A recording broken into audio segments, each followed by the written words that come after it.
Control tests of September 2023.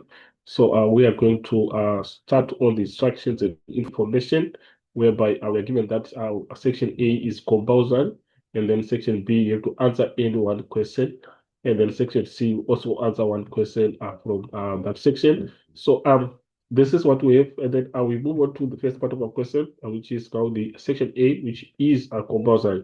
So we're going to start on the multiple choice section, whereby the first question deals on the first group of people who lived in the southern and western parts of Africa.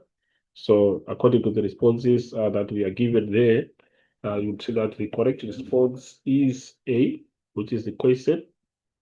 So we can indicate our A. 1.1.2, situation when people move from place to place for water, food, or pasta is known as, this is nomadic. Nomadic, we have C as the correct response. 1.1.3, the evolution over time of the population profile of a country or region defined geographical area. So we have labor absorption rate, demographic cycle, employment demographics. So you'd see that the correct response is demographic cycle, which we have on B. So moving on to number 4, situation when people are between jobs or seeking for a job for the first time. So according to our responses, we have full employment, a labor force, and employment, unemployment.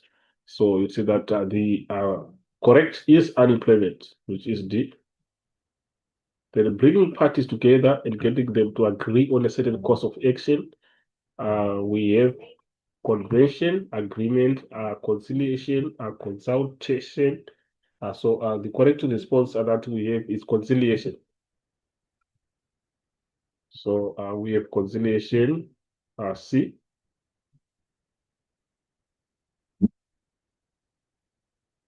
So moving on to the second part of our question paper, which is now 1.2, which is on measurement. So the first one is arbitration.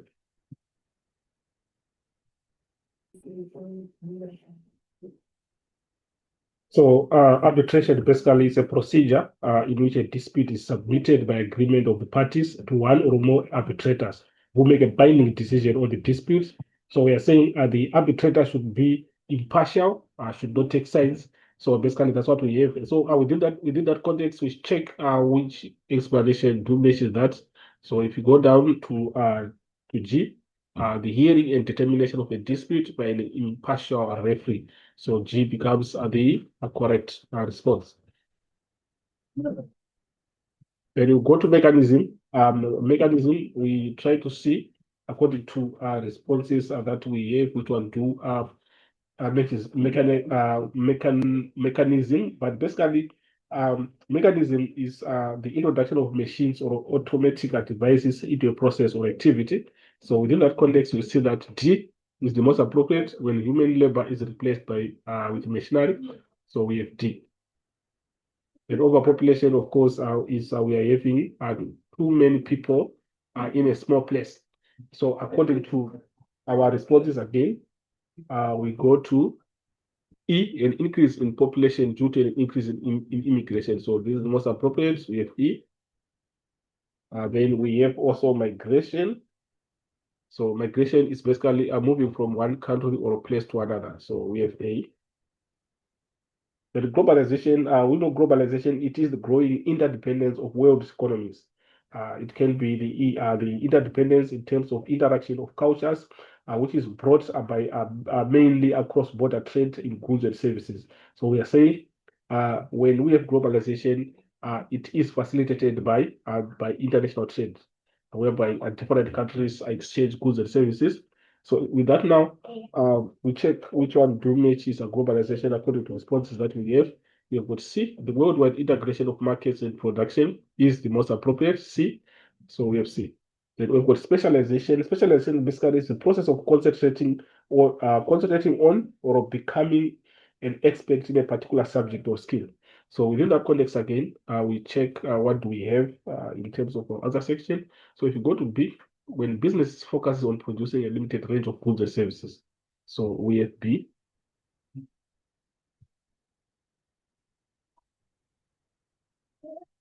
So this is what we have on the matching part.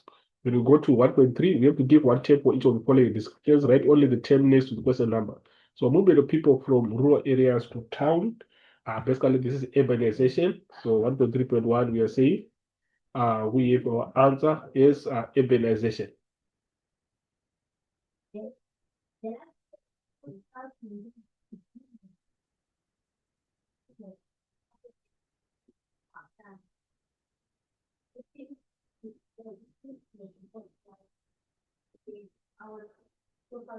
In terms of 1.3.2, a process of exchanging goods and services for each other in the absence of money.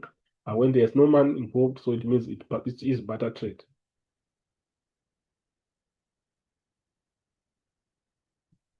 And moving on to the next part, 1.3.3, consists of those employed and those not employed. We check, and then we see that this is economically active population. So we have economically active population.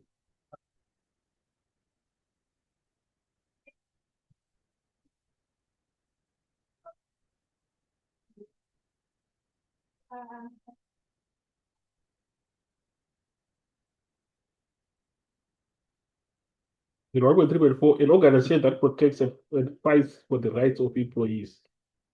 This is the labor union.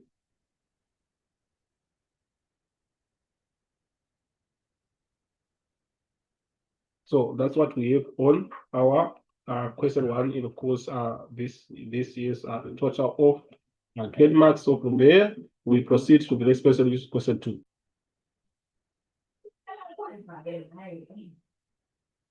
So basically, on our the first question is name any two rights of workers at the workplace.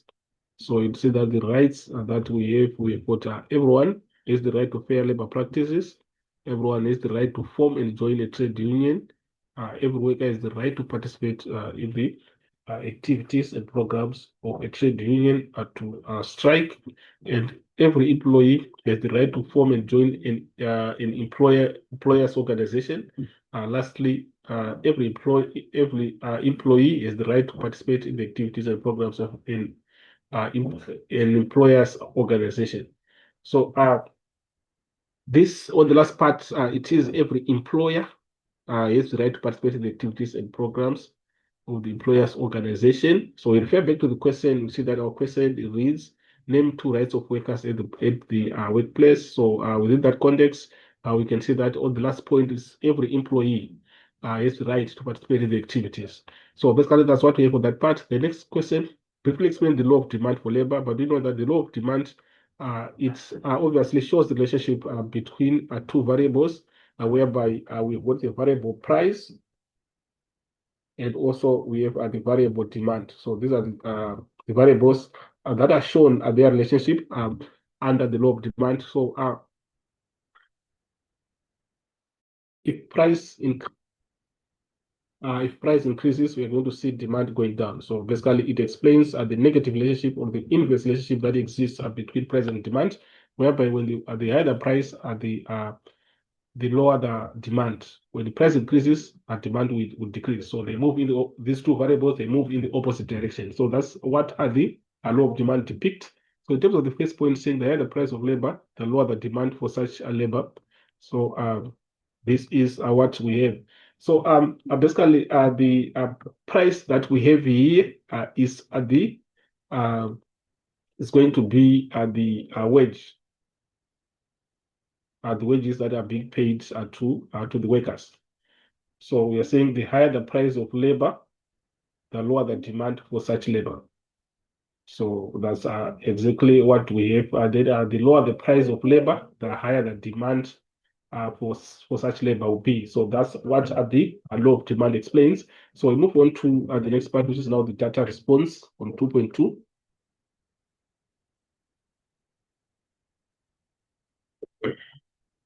So on our 2.2, it reads, start the graph below and answer the questions that follow. So we are given a graph here of labor market whereby we've got the supply curve and then the demand curve. And of course, on the vertical axis, we've got the wage level. And horizontal axis, we've got quantity of labor. So the first question is identify the equilibrium wage rate. So equilibrium wage rate, obviously, that's the intersection point of the supply and demand curve. So at the point of intersection, which is at this point, that's where we're going to have the equilibrium, which is which is indicated by A. So A is the equilibrium wage rate. So that's where we've got equilibrium wage rate, and it becomes 500 rands. So we have got 500 rands representing the equilibrium wage rate. And from the graph, what would the labor surplus be? So obviously, when we have a labor surplus, we are going to have the supply being greater than demand.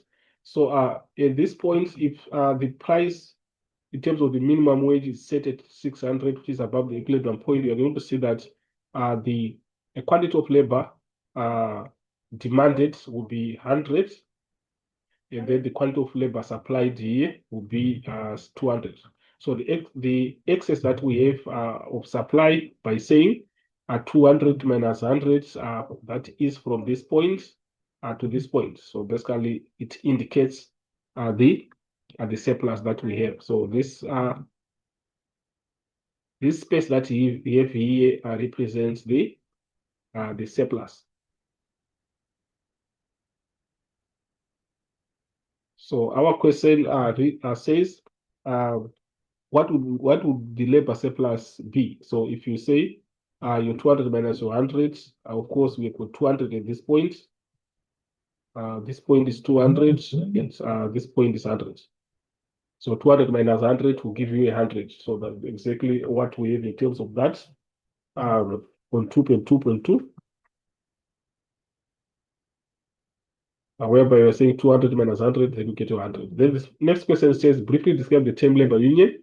And this is an organization that protects and fights for the rights of employees. That is what is labor union. So in terms of 2.2.4, what will be the impact on the market if the size of the population increases? So if the size of the population increases, it means also the demand is going to increase, because the demand is going to come from the population. So the more the population, the more the demand. So our response reads, the supply curve will shift to the right as the size of the labor force is increased. There will be a greater demand for labor goods or services, and for labor. So basically, this is the explanation that we have. Then 2.2.5, how is arbitration used to solve labor disputes? Remember, arbitration, we said, is a procedure in which a dispute is submitted by agreement on parties to one or more arbitrators who make a binding decision on the dispute. So that's the explanation of arbitration. And in terms of that, the question reads, how is arbitration used to solve labor disputes? So saying trade unions negotiate with employers on behalf of the members to improve wages, benefits such as improved pensions and medical benefits, working conditions, healthy and safety conditions. And then on the next point, trade unions work towards reducing any loss of jobs through retrenchment. So that is how arbitration is used to solve labor disputes. And of course, we proceed to the next part, whereby we've got a continuation on how arbitration can solve labor disputes, whereby we are saying,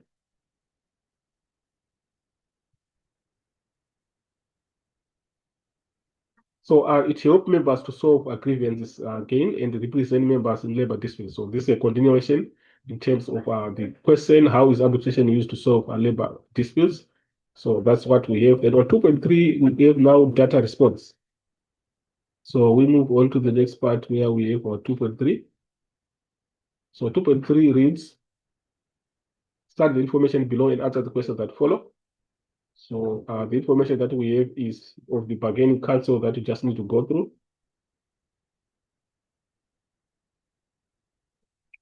So 2.3.1, what does CCMA stand for? So in terms of CCMA, it is the Commission for Conciliation, Mediation, and Arbitration. So and we move on to the next question, which reads, why, according to the extract, was George's dismissal considered unfair? So we refer back to the.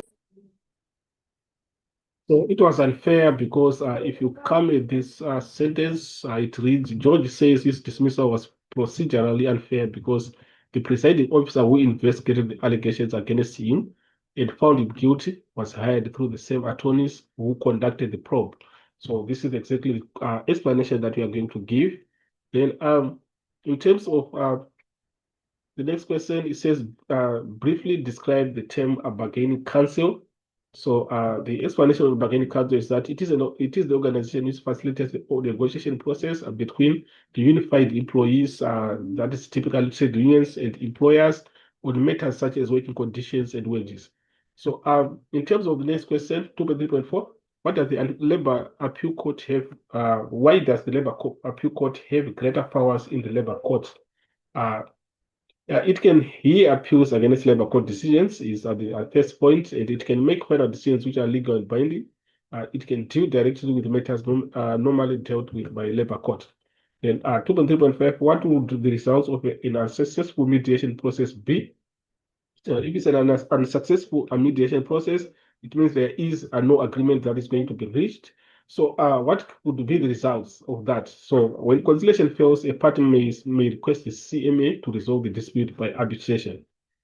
And then also at an arbitration hearing, the commissioner gives both parties an opportunity to fully state their cases, and then what the decision called, the arbitration award is legally binding on both parties. So this is what we have on 2.3.5.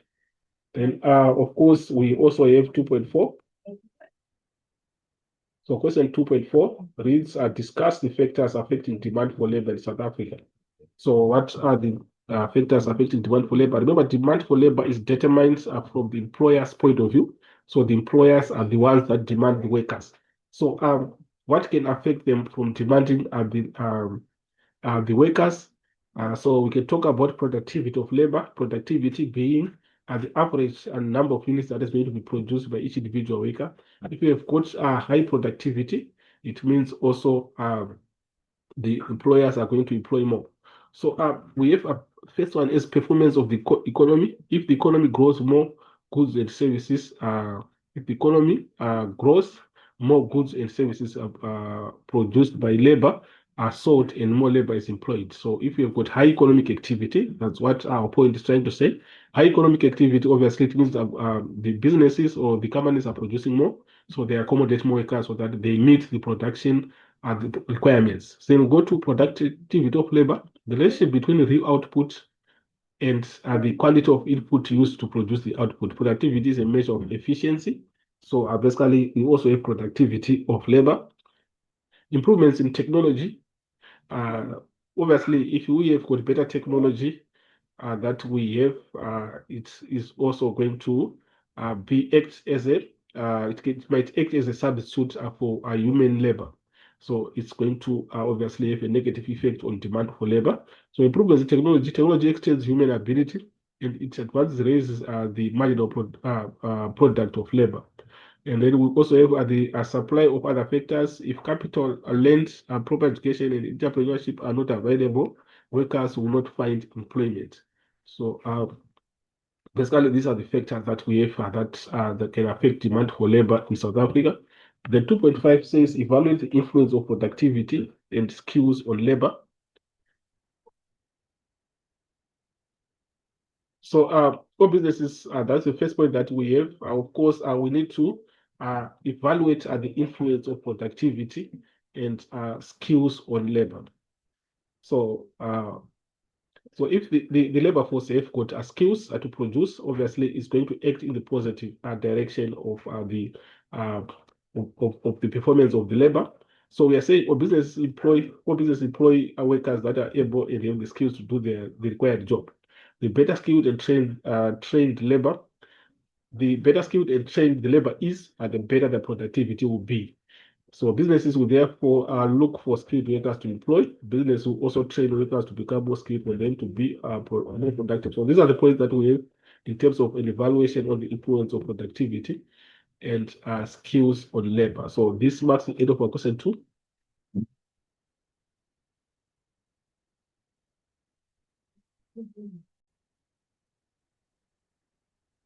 So going on to our question three, our first question reads, name any two objectives of Labor Relations Act with 2 marks. So of course, the Labor Relations Act, it regulates the organizational rights of trade unions, promote also and facilitate collective bargaining in the workplace. So that's some of the roles of the Labor Relations Act. So in terms of our question, it requires objectives of our Labor Relations Act. So you'd see that these are the objectives: to formulate industrial policy, the act promotes orderly and collective bargaining, and the act promotes also collective bargaining at sectorial levels. The act promotes employee participation in decision making in the workplace. So these are the objectives of Labor Relations Act.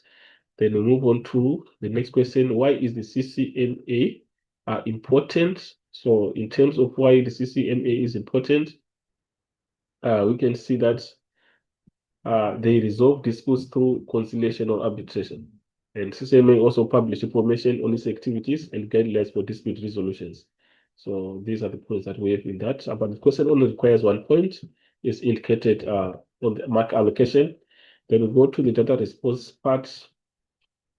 And then in terms of our data response, which is going to be our question, 3.2, start the table and answer the question that follows. So you're given this graph that we have, and then it says, what does this graph depict?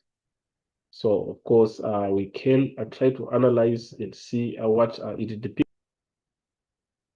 You can see that the graph depicts a GDP growth. So we can indicate that it depicts GDP growth, and we know that GDP is the gross domestic product. So basically, that's what we have on that part. So we are saying it shows the GDP growth is indicated. So you're saying this is the percentage increase in the country's economic growth, which is the GDP growth. That is what is being depicted by the graph. Then in terms of the next question, when did South Africa experience the highest growth rate? So of course, we check in terms of the bars that we have, which one has got the highest. So we can try to see. We'll see that the highest that we have is 2007 on this part, which is 6.5%. So we are saying first quarter of 2007, as we are seeing that as we just entered 2007, that's when we have got the highest, which is 6.5%.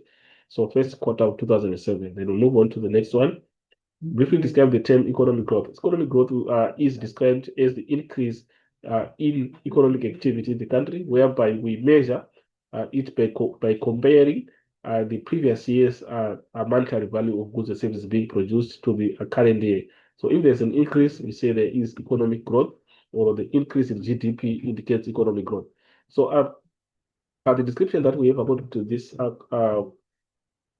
to this question paper, reads, economic growth is an increase in the production of economic goods and services compared from one period of time to another. So basically, that's what we have. And then we go to the next question, difference between economic growth and economic development. So economic development now is emphasizes on the quality of life or the standard of living that the people in that economy are living as compared to economic growth. So basically, we are saying economic growth looks at quantity, and then economic development looks at quality. So we say growth refers to production, while development refers to the quality of life of an individual or household. So that's the difference. The next question, why might an increase in alcohol consumption lead to increase in GDP, but decrease in the standard of living? So obviously, GDP only measures the increase, it can only measure the total monetary value of goods and services that are being produced. So which is not measured by the standard of living now. Standard of living measures the quality of life. So we see that alcohol can have a negative effect on the standard of living, but then on GDP, it will be a positive. So that's what we have. So we are saying on the first point, more people will spend their income on alcohol, and then there will be less to spend on other necessary goods and services, thereby decreasing the quality of life of the individual household. That's the first point that we have. And also, alcohol dependence also might lead to an increase in the need for medical treatment, placing a greater burden on the state. That's what we have on 3.2.5. Then move on to our next question, which is now on data response again. What 3.2.5 reads, why might an increase in alcohol consumption lead to an increase in GDP, which we have looked at. So we move on to the next part, which is 3.3. Start the cartoon below and answer the questions that follow. So we've got a cartoon of migration, which reads rural urban migration refers to the movement of people from rural areas into cities to live and work. So this is the cartoon that we have. And then the question reads, what negative effect can migration have on the economy? It's going to lead to overpopulation of the destination where the people are migrating to. It's going to lead to overpopulation. It is going to suppress the services. The resources may not be enough in the place that they've overpopulated. So in that case, it becomes a negative effect. So we take in terms of what we have, whereby we are saying overpopulation is the first negative effect, lack of services, shortages of essential goods. Those are the negative effects. So the next question is, why do people migrate to urban areas? Obviously, they are searching for economic opportunities, maybe job opportunities, even a better living standards might be also a drive. Then we also have better livelihoods such as employment, education, search for greener pastures. So these are some of the reasons why do people migrate to urban areas. The next question, briefly describe the concept urban migration, which is the movement of people from rural areas to urban areas. And then 3.3.4, how will the net migration influence the South African economy? So migration leads to densely populated informal settlements, which is very correct. Obviously, when there's migration, the resources that are there are not going to be enough. The resource in the form of land is not going to be enough since there is dense population, which is going to cause the emergence of informal settlements or slums, necessitating a massive demand for housing and infrastructure such as land, roads, health clinics. And also, uncontrolled migration leads to service delivery problems where the demand for electricity, water supply, and other services puts a lot of pressure on the government. So, those are some of the negatives that we can deduce from net migration. Then we have got 3.3.5. Why is it important for the government to know the population growth rate in the country? So obviously, in terms of service delivery, they need to know the growth rate so that they can be able to plan for that. So the increase in population in cities increases labor, which is needed in industries. Houses must be built for this increase in population in cities. Innovation and entrepreneurship increases as urban populations increase, so industries will increase. So that's what we have in terms of 3.3.5. And then go to 3.4. Briefly discuss the Labor Court of South Africa in dispute resolution. So it grants interdicts and also it awards compensation in circumstances which are mentioned in the Labor Relations Act. So these are the points that we have. And of course, we have a continuation in terms of that, whereby we are saying the Labor Court make an arbitration award for any settlement agreement on order of the court. Then 3.5 now, how do stokvel contribute towards a better form of savings for members? Stokvels contributes they contribute towards a better form of savings because so these are the reasons that we have in terms of stokvels. So with that, we see that our person is what 8 months, and obviously it requires you to raise at least 4 points on 3.5. So this is what we have, guys, in terms of our question 3. And of course, we still have the essay part.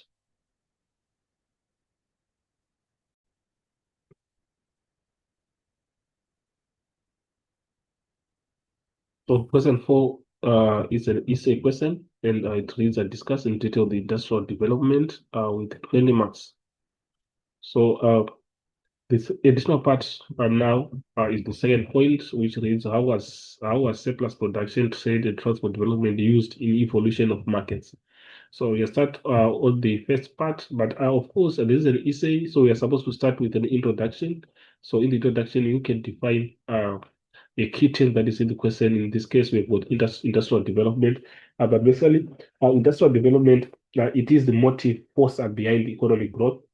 So you see that it is behind economic growth. So in other words, it activates economic growth. So industrial development is also a result of international economic competition. So we have international economic competition enhancing industrial development. So it is a process by which industries expand and improve, leading to increased economic activity and technological advancement. So in terms of the description of industrial development that we have here, it is industrial development refers to a development that involves the manufacturing or industrial process. Uh, Industrial development is the building and growth of industries within an economy by using new technologies which make jobs easier, faster, and better, and lead to an increase in the business output and an increase in profits. So this is basically the description that we have of industrial development. Then going to the main part, which is the first point, we need to discuss in detail the industrial development. So, of course, we see that there is manufacturing under industrial development. So, under manufacturing, we are saying uh, the industrial revolution was the transition to new manufacturing processes in the period of from about 1876 to sometime between 1820 and 1840. So, these are the points that we have in terms of manufacturing.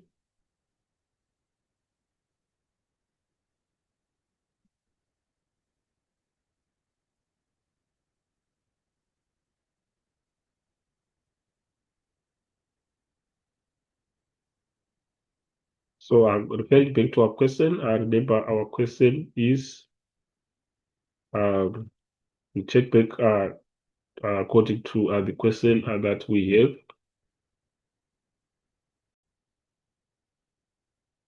So industrial development also involves technological progress, the mobilization of energy and mechanization of production.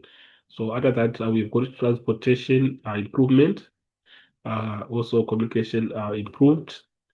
So if we go back, we see that also we have got banking being improved that uh, under the technological progress and also the mobilization of energy and mechanization of production.